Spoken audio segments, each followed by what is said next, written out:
La estrella, por Herbert George Wells.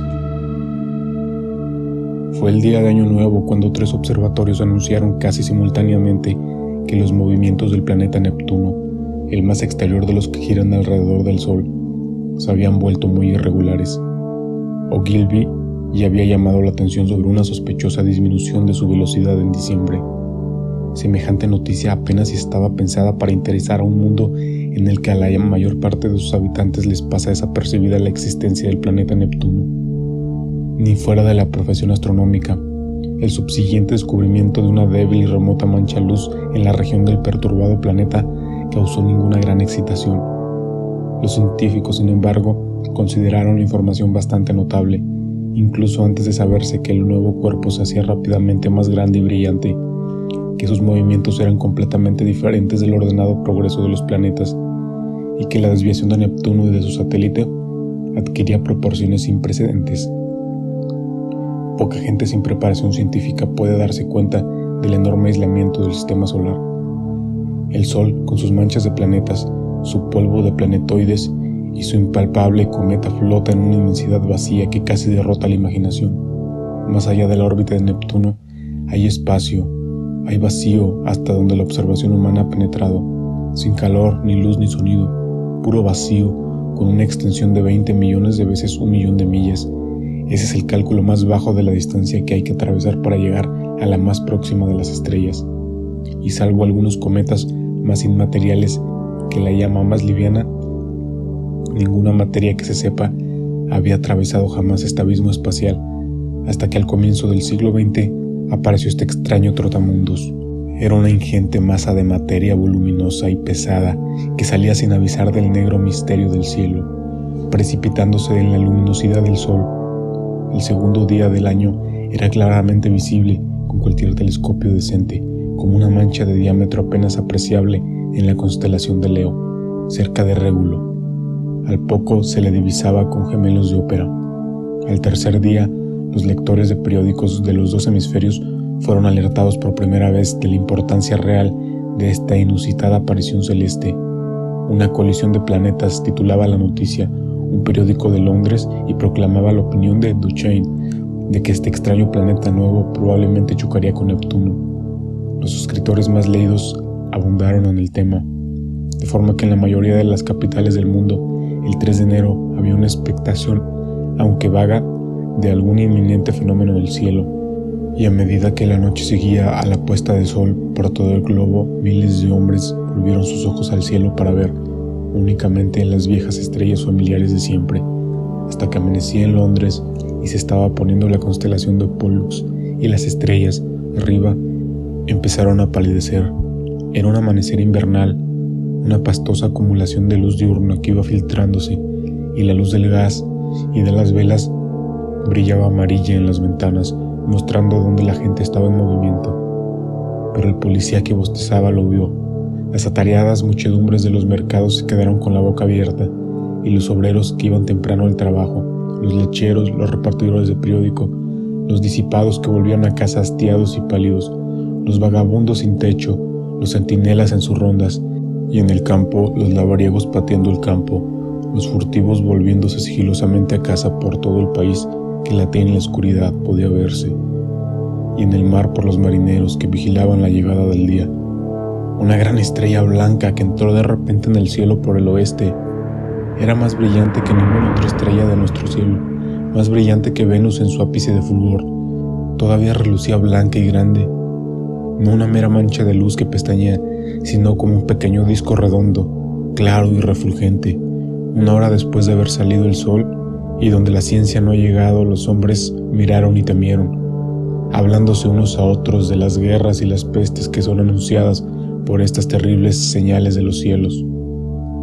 Robustos boers, oscuros hotentoes, negros de la Costa de Oro, franceses, españoles, portugueses, estaban de pie en la cálida salida del sol, observando cómo se ponía esta extraña estrella nueva. En cientos de observatorios había habido una contenida excitación que casi alcanzó el nivel del grito, cuando los 2 remotos cuerpos se habían precipitado el uno contra el otro, y apresurados, ires y venires para conseguir espectroscopios y aparatos fotográficos, y este aparato o el otro para registrar esta novedosa y sorprendente vista. La destrucción de un mundo, porque era un mundo, un planeta hermano de nuestra Tierra, mucho mayor desde luego que nuestra Tierra, el que tan de repente se lanzaba como un rayo a una muerte flameante. Neptuno era el que había sido alcanzado de lleno por el extraño planeta venido del espacio exterior, y el calor de la colisión había convertido atropelladamente los dos sólidos globos en una vasta masa incandescente. Ese día, 2 horas antes del amanecer, la grande y pálida estrella blanca giró alrededor del mundo, apagándose solo cuando desaparecía por el oeste, y el sol se elevaba sobre ella. En todas partes los hombres quedaron maravillados, pero de todos los que la vieron, ninguno más sorprendido que los marineros, vigilantes habituales de las estrellas, que lejos, en alta mar, no habían tenido ninguna noticia de su llegada, y la veían ahora levantarse como una luna pigmea y ascender en dirección del cenit y colgarse allá arriba y desaparecer en dirección oeste con el paso de la noche. Cuando a continuación se elevó sobre Europa, por todas partes había multitudes de observadores, en laderas de montaña, en tejados, en campo abierto, escudriñando por el este la salida de la gran estrella nueva. Salió con un resplandor blanco delante de ella, como el brillo de un fuego blanco, y aquellos que la habían visto nacer de la noche anterior, al avistarla gritaron: «¡Es mayor!», gritaron, «¡es más brillante!». Ciertamente la luna en cuarto creciente, ya desapareciendo por el oeste, tenía un tamaño en apariencia sin comparación, pero en toda su anchura apenas si tenía tanto brillo ahora como el pequeño círculo de la extraña estrella nueva. «Es más brillante!», gritaba la gente apiñonándose en las calles, pero en los oscuros observatorios los observadores contenían la respiración y se miraban unos a otros. «Está más cerca», decían, «está más cerca». Una voz tras otra repetía: «Está más cerca», y el tintineo del telégrafo recogió la expresión y tembló por los cables del teléfono, y en 1000 ciudades sucios cajistas seleccionaban los tipos. «Está más cerca». Los hombres que escribían en las oficinas, asaltados por un extraño convencimiento, tiraron las plumas. Los que charlaban en 1000 lugares encontraron de repente una grotesca posibilidad en esas palabras. «Está más cerca». Las palabras corrieron por las calles que despertaban. Fueron gritadas por los senderos cubiertos de escarcha de las tranquilas aldeas. Los hombres que las habían leído en la palpitante cinta del telégrafo se quedaron en los portales iluminados con amarilla luz de gas, gritando la noticia de los transeúntes: «Está más cerca». Mujeres hermosas, coloradas y resplandecientes oyeron la noticia, bromeando entre baile y baile, y fingieron un inteligente interés que no sentían. «Más cerca, desde luego, qué curioso. Qué listísimos deben ser estos señores para encontrar cosas como esa. Qué listísimos deben de ser». Los vagabundos solitarios que caminaban en la noche invernal murmuraban aquellas palabras para consolarse, mirando al cielo. Más cerca tendría que estar, porque la noche es tan fría como la caridad. No parece que dé más calor con estar más cerca de todas formas. «¿Qué me importa a mí una nueva estrella?», gritaba una mujer que lloraba arrodillada junto a su muerto. El estudiante, que se había levantado temprano para preparar sus exámenes, solucionaba el problema por su cuenta con la gran estrella blanca brillando ancha y reluciente a través de las heladas flores de la ventana. «Centrífuga, centrípeta», dijo con la barbilla apoyada en el puño. «Detener a un planeta en su curso, robarle su fuerza centrífuga. ¿Qué ocurrirá después? Domina la centrípeta y caerá contra el sol. ¿Y esta? ¿Nos encontramos nosotros en su camino?», me preguntó. La luz de aquel día siguió el camino de los anteriores, y con las últimas guardias de la helada oscuridad salió de nuevo la extraña estrella. Ahora era tan brillante que la luna, en cuarto creciente, no parecía sino un amarillento y pálido fantasma de sí misma, colgando enorme en el crepúsculo. En una ciudad sudafricana, un gran hombre había contraído matrimonio y las calles estaban iluminadas para darle la bienvenida de vuelta con su novia. «Hasta los cielos se han iluminado», dijo el adulador. Bajó Capricornio 2 amantes negros, desafiando a las bestias salvajes y a los malos espíritus por amor. Se agacharon juntos en el cañaveral donde se cernían las luciérnagas. «Esa es nuestra estrella», susurraron, y se sintieron extrañamente consolados por el dulce brillo de su luz. El gran experto en matemáticas estaba sentado en su despacho y apartaba de él los papeles. Había terminado ya los cálculos. En una pequeña ampolla blanca En una pequeña ampolla blanca todavía quedaba un poco de la droga que le había mantenido despierto y activo durante 4 largas noches. Todos los días había dado clase a los estudiantes, sereno, categórico y paciente como siempre, y luego había vuelto inmediatamente a los trascendentales cálculos. Tenía el rostro grave, un poco demacrado y febril a causa de las drogas para mantenerse activo. Durante algún tiempo pareció abstraído. Después se acercó a la ventana y la persiana subió con un chasquido. A medio camino, allá arriba en el cielo, sobre los apiñonados tejados, chimeneas y campanarios de la ciudad, colgaba la estrella. La contempló como se podría mirar a los ojos de un valiente enemigo. «Puede que me mates», dijo tras un silencio, «pero ya te tengo, como a todo el universo por lo demás, atrapada en este pequeño cerebro. No cambiaría ni siquiera ahora». Miró a la pequeña ampolla. «Ya no necesitaré dormir más», dijo. Al día siguiente, al mediodía, puntual al minuto, entró en el anfiteatro donde daba la clase. Dejó el sombrero en el extremo de la mesa como de costumbre y con mucho cuidado seleccionó un gran trozo de tiza. Sus estudiantes contaban la broma de que no podía dar clase sin un trozo de tiza entre los dedos y que una vez que le habían escondido la tiza había quedado reducido a la impotencia. Entró y miró bajo las cejas grises las hileras superpuestas de frescos rostros jóvenes hablando con la acostumbrada y estudiada sencillez de expresión. «Han surgido circunstancias ajenas a mi voluntad», dijo haciendo una pausa, «que me impedirán terminar el curso que había programado. Al parecer, señores, para decirlo clara y brevemente, el hombre ha vivido en vano». Los estudiantes se miraron unos a otros. ¿Habían oído bien? ¿Estaba loco? Había ceños fruncidos y muecas en los labios, pero 1 o 2 rostros permanecieron atentos al tranquilo rostro bordeado de gris. «Sería interesante», decía, «dedicar esta mañana a una exposición, todo lo clara que pueda, de los cálculos que me han llevado a esta conclusión. Supongamos». Se volvió hacia el encerado, meditando sobre un diagrama como acostumbraba. «¿Qué era eso de que ha vivido en vano?», susurró un estudiante a otro. «Escucha», respondió el otro, afirmando con la cabeza en dirección al conferenciante, y pronto empezaron a comprender.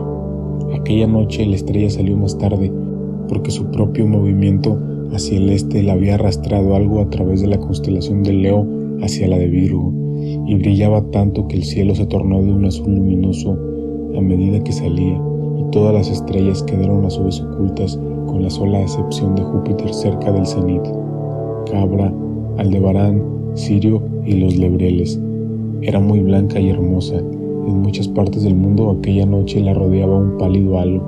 Era perceptiblemente mayor desde el cielo claro y refractivo de los trópicos. Parecía como si fuera casi un cuarto del tamaño de la luna. La escarcha cubría todo el suelo en Inglaterra, pero el mundo estaba tan brillante, iluminado como si fuera mitad de verano a la luz de la luna. Con aquella luz fría y clara se podían leer tipos de letra completamente corriente. En las ciudades las farolas ardían amarillas y pálidas.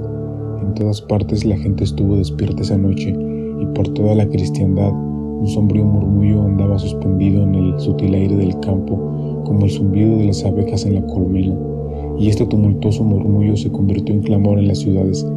Era el tañer de las campanas de 1 millón de campanarios y espadañas convocando a la gente para que no durmiera más, no pecara más y se congregara en las iglesias a rezar.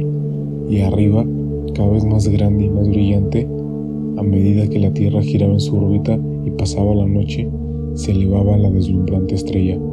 Las calles y las casas estaban iluminadas en todas las ciudades, y los muelles de los puertos resplandecían de luz, y todas las carreteras que llevaban a las montañas estaban iluminadas y abarrotadas de gente toda la noche, y en todos los mares, en torno de los países civilizados, barcos con vibrantes máquinas y barcos con hinchadas velas atestados de hombres y de criaturas vivas luchaban por salir del océano hacia el norte, porque el aviso del gran experto en matemáticas había sido ya telegrafiado a todo el mundo y traducido a centenares de idiomas. El nuevo planeta y Neptuno, fundidos en ardiente abrazo, giraban vertiginosamente cada vez más deprisa en dirección al Sol. Esta masa incandescente volaba ya a 100 millas por segundo, y cada segundo su terrorífica velocidad aumentaba, tal y como volaba ahora. Ciertamente tenía que pasar un centenar de millones de millas de la Tierra, y apenas si podía afectarla, pero cerca de su determinada ruta y aún solo ligeramente perturbado, giraba el poderoso planeta Júpiter y sus lunas deslizándose espléndidas alrededor del Sol. A cada momento crecía ya la atracción entre la ardiente estrella y el mayor de los planetas, y el resultado de esa atracción, inevitablemente Júpiter sería desviado de su órbita, haciendo una elíptica, y la ardiente estrella, separada notablemente de su precipitada carrera hacia el Sol, describiría una curva y quizá colisionaría con nuestra Tierra. Desde luego pasaría muy cerca de ella. Terremotos, erupciones volcánicas, ciclones, grandes olas marinas, inundaciones y una constante elevación de la temperatura hasta Dios sabe qué altura. Eso es lo que profetizaba el gran experto en matemáticas. Y arriba, para llevar a cabo la previsión, solitaria, fría y lívida, resplandecía la estrella de la inminente catástrofe. A muchos que la observaron aquella noche hasta que los ojos les dolían, les pareció que estaba aproximándose visiblemente, y aquella noche también cambió el tiempo, y la escarcha que se había apoderado de toda la Europa central, Francia e Inglaterra, se derritió. Pero el lector no debe imaginarse, porque haya hablado de gente rezando durante toda la noche, gentes embarcando y gentes que huían precipitadamente hacia las montañas, que todo el mundo estaba ya aterrado a causa de la estrella. De hecho, la costumbre y la necesidad todavía regían el mundo, y, salvo por la charla en momentos de ocio y el esplendor de la noche, 9 de cada 10 seres humanos estaban todavía entretenidos en sus ocupaciones habituales. En todas las ciudades, las tiendas, excepto alguna por aquí y por allá, abrían y cerraban a las horas acostumbradas. El médico y el funerario ejercían sus oficios, los obreros acudían a las fábricas, los soldados hacían ejercicio, los investigadores estudiaban, los amantes se buscaban, los ladrones acechaban y salían volando, los políticos organizaban sus proyectos, las rotativas de los periódicos rugían toda la noche, y más de un cura de esta o aquella parroquia no abría su sagrado edificio para fomentar lo que consideraba un pánico estúpido. Los periódicos insistían en la elección del año 1000, pues entonces también la gente había previsto el fin del mundo. La estrella no era tal, puro gas, un cometa, y aunque fuera una estrella no podía chocar contra la Tierra. No había ningún precedente de cosa semejante. El sentido común era tenaz en todas partes, desdeñoso con burlas y algo inclinado a perseguir el miedoso obstinado. Esa noche, a las 7:15 horas de Greenwich, la estrella estaría en su punto más próximo a Júpiter. Entonces el mundo vería por dónde iban a ir las cosas. Las sombrías advertencias del matemático eran tomadas por muchos como puro y elaborado autobombo. El sentido común, por fin, un poco acalorado por las discusiones, dejó sentadas sus inalteradas convicciones, yéndose a la cama. De la misma manera también bárbaros y salvajes, cansados de la novedad, se volvieron a sus importantes negocios, y salvo por algún perro que aullaba acá y allá, el mundo salvaje se despreocupó de la estrella. Y no obstante, cuando por fin los observadores de los estados europeos vieron salir la estrella 1 hora más tarde, es verdad, pero no mayor de lo que había sido la noche anterior, había todavía muchos despiertos para reírse del gran experto en matemáticas, para dar el peligro por pasado, pero de ahí en adelante la risa cesó. La estrella crecía con terrible irregularidad, hora tras hora, un poco mayor, cada hora un poco más cerca del cenit de medianoche, y cada vez más brillante, hasta que hubo convertido la noche en un segundo día. De haber venido directa hacia la Tierra en lugar de describir una curva, si no hubiera perdido velocidad por la atracción de Júpiter, debía de haber saltado el abismo intermedio en un día, pero tal como fue, tardó 5 días en acercarse a nuestro planeta. La noche siguiente había alcanzado el tamaño de 1/3 de la Luna antes de ponerse anteojos ingleses, y el deshielo estaba asegurado. Apareció sobre América casi con el tamaño de la Luna, pero de un blanco cegador y ardiente, y una corriente de aire caliente sopló ahora, acompañando a su aparición y robustecimiento, y en Virginia y Brasil y el Valle de San Lorenzo brilló intermitentemente a través de un hedor torrencial de nubes tronantes, de parpadeos de rayos de color violeta y de granizo sin precedentes. En Manitoba hubo un deshielo y devastadoras inundaciones. En todas las montañas de la tierra la nieve y el hielo empezaron a fundirse aquella noche, y todos los ríos que nacían en las montañas corrían crecidos y turbios, y pronto en las cuencas altas, con árboles arremolinados y los cuerpos de bestias y de hombres, se elevaron constantemente bajo el continuo brillo fantasmal, y finalmente empezaron a rebosar por encima de sus márgenes, a espaldas de la población de los valles que huía. A lo largo de la costa de Argentina y subiendo por el Atlántico Sur, las mareas eran más altas de lo que nadie podía recordar, y las tormentas empujaron las aguas, en muchos casos muchísimas millas tierra adentro, sumergiendo ciudades enteras. Tanto había subido el calor durante la noche que la salida del sol fue como la aparición de una sombra. Los terremotos comenzaron y se multiplicaron hasta que por toda América, desde el Círculo Ártico hasta el Cabo de Hornos, las laderas estaban deslizándose, se abrían fisuras y casas y muros se desmoronaban totalmente.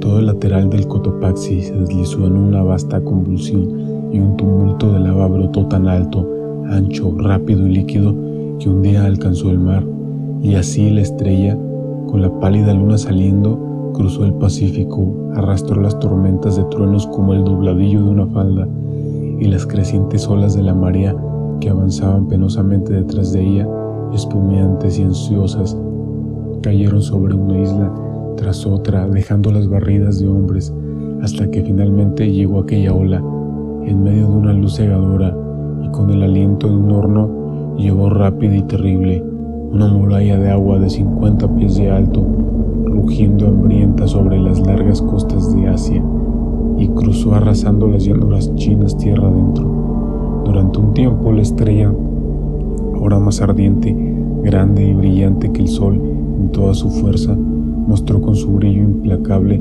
el extenso y populoso país, ciudades y aldeas con sus pagodas, árboles, caminos, extensos campos cultivados, millones de personas sin dormir, mirando con terror impotente al cielo incandescente, y después, sordo y creciente, llegó el murmullo de la inundación, y eso fue lo que les pasó a millones de hombres esa noche.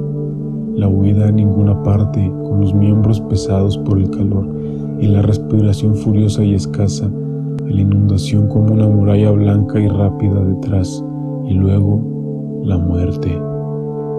China estaba iluminada por un resplandor blanco, pero sobre Japón y Java y todas las islas del este de Asia, la gran estrella era una bola de sordo fuego rojo, causa del vapor y el humo, las cenizas que los volcanes escupían para sacudir su llegada. Arriba estaban la lava, los ardentes gases y las cenizas, y abajo las bullentes aguas, y toda la tierra oscilaba y retumbaba con las sacudidas de los terremotos. Pronto, las inmemoriales nieves del Tíbet y del Himalaya estaban derritiéndose y precipitándose por 10 millones de canales que se hacían más hondos y convergían sobre las llanuras de Birmania y el Indostán. Las enmarañadas cumbres de las junglas de la India estaban en llamas en 1000 sitios, y debajo de las apresuradas aguas, en torno de los tallos, había objetos oscuros que todavía se agitaban débilmente y reflejaban las lenguas rojas de sangre del fuego. Y en desordenada confusión, una multitud de hombres y mujeres huían por los anchos márgenes de los ríos hacia la última esperanza de los humanos, el mar abierto. Mayor y mayor se hizo la estrella, y más calurosa y brillante.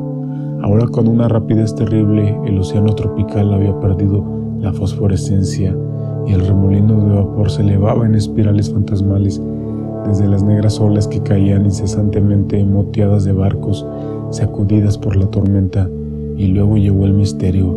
A los que en Europa vigilaban la salida de la estrella, les pareció que el movimiento de rotación de la Tierra debería de haber cesado.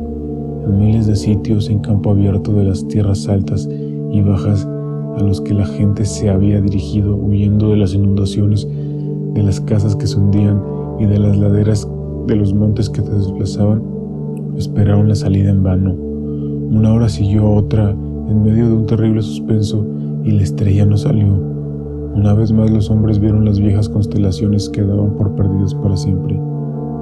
En Inglaterra la atmósfera estaba caliente y despejada. aunque el suelo temblaba constantemente, pero en los trópicos, Sirio, Cabra y Aldebarán se veían a través de un velo de vapor, y cuando por fin la estrella salió con un retraso de casi 10 horas, el sol salió muy cerca de ella, y en el centro de su blanco corazón tenía un disco negro.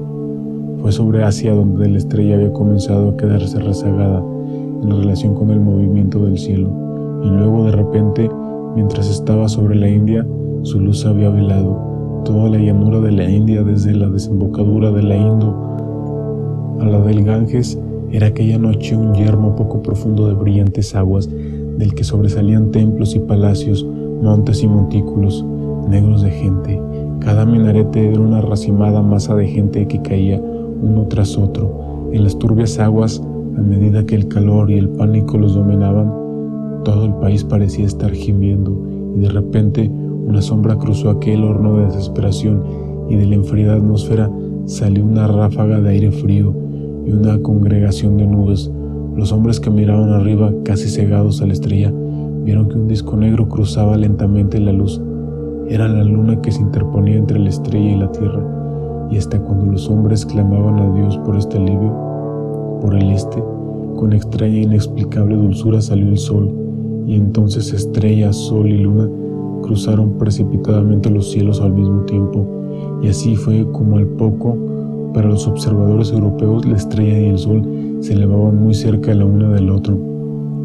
Avanzaron precipitadamente durante un rato, y después más despacio, y finalmente pararon. Estrella y sol se fundieron en un resplandor de fuego en el cenit del cielo.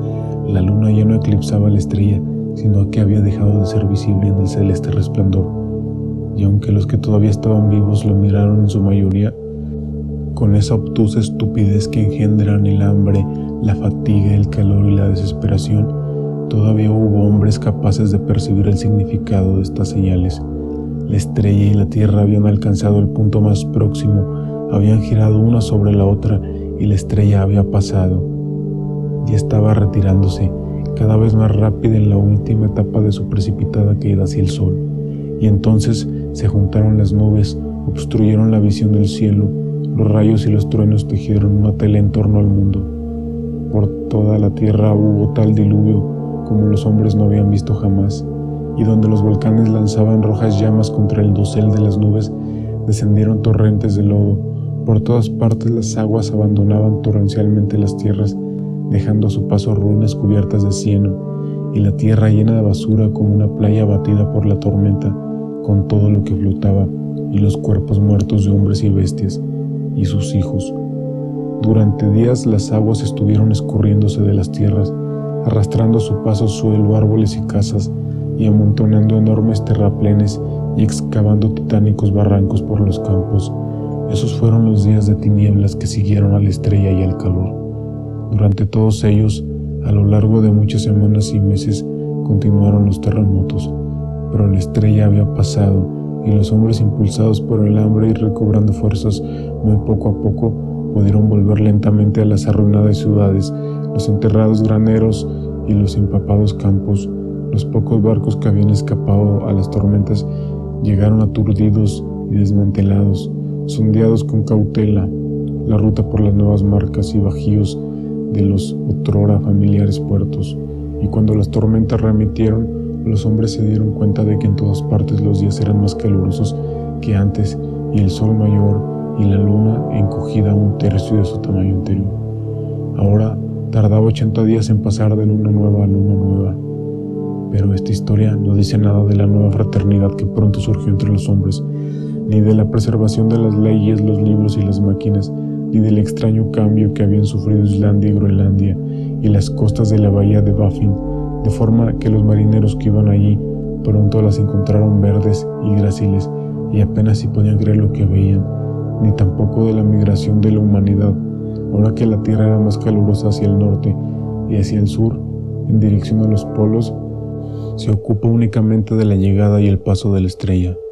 Los astrónomos marcianos, pues hay astrónomos en Marte, aunque sean seres muy diferentes a los hombres, estuvieron naturalmente muy interesados en estos fenómenos.